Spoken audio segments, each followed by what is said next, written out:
This video is sponsored by World Anvil.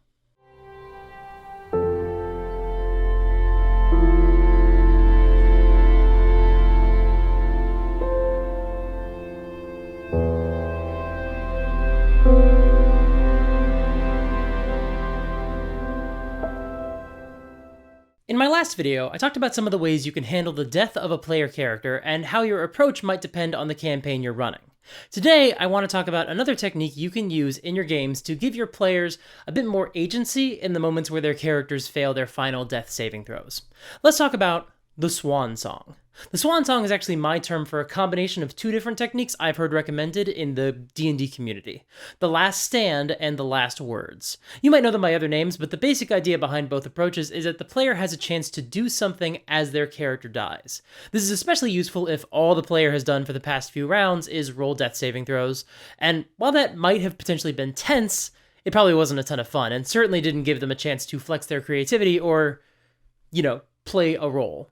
Giving the player a swan song allows them one final moment to reclaim control of the narrative around their character before the character dies.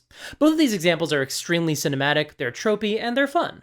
Which of course means they're not right for every game. On Monday, I talked about how you can use different approaches to death to better capture the vibe you're going for. Whenever I eventually run my Shadow Dark campaign, ideally in January, hopefully, this mechanic likely wouldn't make any sense for that game. However, since a lot of my 5e games are really cinematic and pulpy and focused on the narrative, this is a fun technique that I've started trying because I think it can do a good job of capturing the atmosphere I'm going for in those games. However, if you do fold the Swan Song technique into your game, I would actually not recommend you give players both a Last Stand and Last Words. What I'm doing in my current game, and this is untested so we'll see how it goes, but I give my players a chance to choose. When their character dies, they can either have a Last Stand right there, or they can wait until the fight is over and have some last words. But that choice is in their hands. But you don't have to offer both. You can just give everybody the option of a Last Stand, or give everybody the chance to take their last words. Now, not every situation lends itself well to both options, which is why I give players a choice, but we'll talk about some creative ways to make either option work when it seems like it might not be possible. Now, these are house rules that you would want to present to your players as early as possible, ideally during session 0 if everybody agrees to them. And if you want to make sure that everybody is on the same page about not just these mechanics, but everything you discussed in that session 0, then you've got to check out today's sponsor, World Anvil. World Anvil is an incredible online toolkit that gives you the tools to share not just your homebrew campaign setting with your players, but also timelines of the events of your game, rules and resources for character creation, and customizable wikis of all the relevant lore in your story. You can also roll dice and play your game right through the website, which just saves so much time and energy. And if you visit worldanvil.com/supergeekmike, you can save 40% off of any annual membership. Once again, that's worldanvil.com/supergeekmike and use the promo code SUPERGEEK. Thank you so much to World Anvil for sponsoring this video. First, let's talk about the Last Stand. I've heard it called the Last Gasp, but I think that term is confusing, so I call it a Last Stand. But basically, the Last Stand is where the player character just failed their third death saving throw, and you give them one final turn. One chance to do something in combat to potentially make a difference.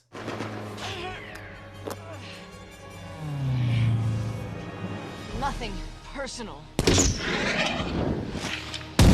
As soon as they do their awesome thing, they collapse and they are officially dead. But this method gives your player characters one final chance to be heroes. Now, the downside of this technique is probably obvious. What if they use their turn to make one final attack, one last arrow shot, one final swing of the sword, but they miss?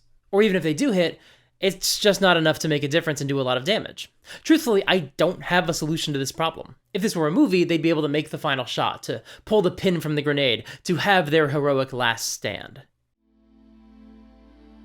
They sing no songs in hell, nor do they celebrate heroes, for silent is that dismal realm, and cheerless. But the story of the Gyalabru and the god who defended it is whispered across the 9 worlds.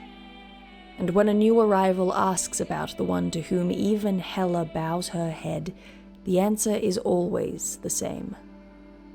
He stood alone at Gyalabru. And that answer is enough.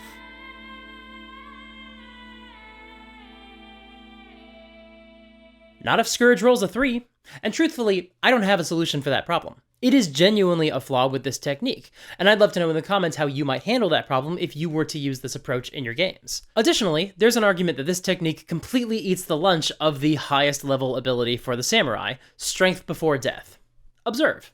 Starting at 18th level, your fighting spirit can delay the grasp of death. If you take damage that reduces you to 0 hit points and doesn't kill you outright, you can use your reaction to delay falling unconscious, and you can immediately take an extra turn, interrupting the current turn. While you have 0 hit points during that extra turn, taking damage causes death saving throw failures as normal, and 3 death saving throw failures can still kill you. When the extra turn ends, you fall unconscious if you still have 0 hit points. Once you use this feature, you can't use it again until you finish a long rest. So what I'm proposing is, basically, you should take this 18th level fighter ability, change it slightly so it happens when you die instead of when you fall unconscious, and just give it to everybody. And so I can completely understand if your response is, wait, what? No, I'm not doing that. And that's part of the dilemma behind this technique. It's trying to capture a heroic fantasy energy, but it's tough to do something this cinematic in a way that also works with the demands of an action RPG like D&D. Like, you could just tell the player, roll for damage, no attack roll needed, and that would be cool, but should it work that way? What if they do enough damage to wipe out the villain because they've got no reason to conserve their highest level stuff at this point? Are you okay with that? What if the enemy has way too many hit points for any single attack to make a difference? What does the player gain by taking a last stand that doesn't do anything? Do you telegraph that before they take the action?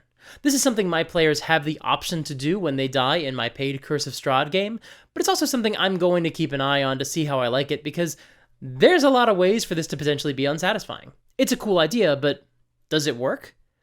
I don't know yet. The second technique is one that I'm calling the last words. I've heard it called the last breath sometimes, but again, that's also confusing. But basically, if Boromir getting pelted with arrows is him losing hit points, then the last words is obviously when he talks to Aragorn. And we get a moving moment where Boromir has a chance to explain himself one last time, to make sure his fellow player characters know that he feels bad about what he did, and to basically ask Aragorn to go on a quest to help redeem him, to save the hobbits and protect the city of Minas Tirith. And this is the kind of thing that some players love to do. It's a nice chance to get some closure on your character before their eyes shut for good. You wait until you're out of initiative, of course, and then everybody gathers around that player character and has a final moment with them.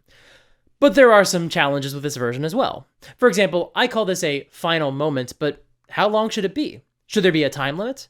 In the film adaptation of Fellowship of the Ring, Boromir's scene lasts about 2 minutes. In The Matrix Revolutions, there's a death scene that lasts 4 minutes, which isn't actually that much longer, but in the theater, I distinctly remember the audience chuckling more and more the longer the scene went on. This character is bleeding out, and yet they're just making these grand speeches. They're so articulate, nothing at all like watching Sean Bean gasp for breath and struggle to get the words out. But also, it's not just the performance. The death speech in Matrix Revolutions is so long, so drawn out, and it just takes too long to get to the point. So yeah, brevity is important to screenwriters, but your players aren't screenwriters. They don't have to know exactly the most important things to say because, quite frankly, that's too much to ask of them. And besides, even if they do know all the right words, they shouldn't have to limit themselves to an arbitrary time limit. Before I go, sorry, I got a bit more in me. There's a moment in Critical Role that I won't say what it is because I haven't covered it on my channel yet, but if you know, you know, where a character says goodbye because they are essentially dying. They're not peppered with arrows or impaled on rebar, they're not bleeding out, but this is still their final moments. And the scene doesn't feel all that long when you're watching it, but in truth, it's 14 minutes long. 14 minutes of goodbyes and final words. Now that's a table of 7 players, so yeah, that'll happen when a player wants to say goodbye to everyone. Now in Critical Role, that player was exceptionally good at finding the most dramatic, poignant things to say to each player, and most of us are not that skilled, we're not professional performers. And the way the character was dying also made the situation slightly different, although I think that matters least of all. But I don't think you should set an egg timer for 5 minutes or anything like that. Guys, for a second there, we made a pretty good team.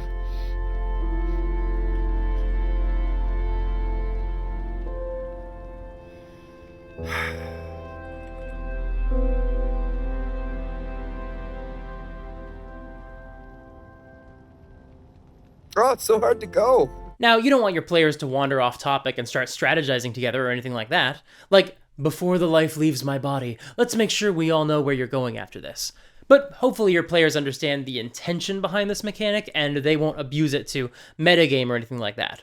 But there might still be circumstances where the player character can't get a chance to say their goodbyes. For example, what if everybody is running and someone falls behind and gets eaten by ghouls or a manticore or an ancient red dragon, and there's no time for last words?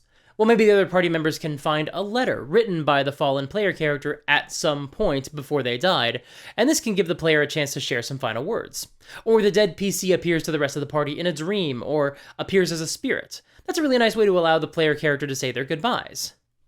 Except, what if they aren't dead for good? Does this technique even work if the party plans to resurrect them? I don't think it does. So that might be a question for the player once the battle is over. You can ask them at the table or take them aside and ask away from the other players, but find out, do they want to be resurrected? If not, would they like their character to say a few final words to help offer some closure? They don't even have to say, "Do not resuscitate me."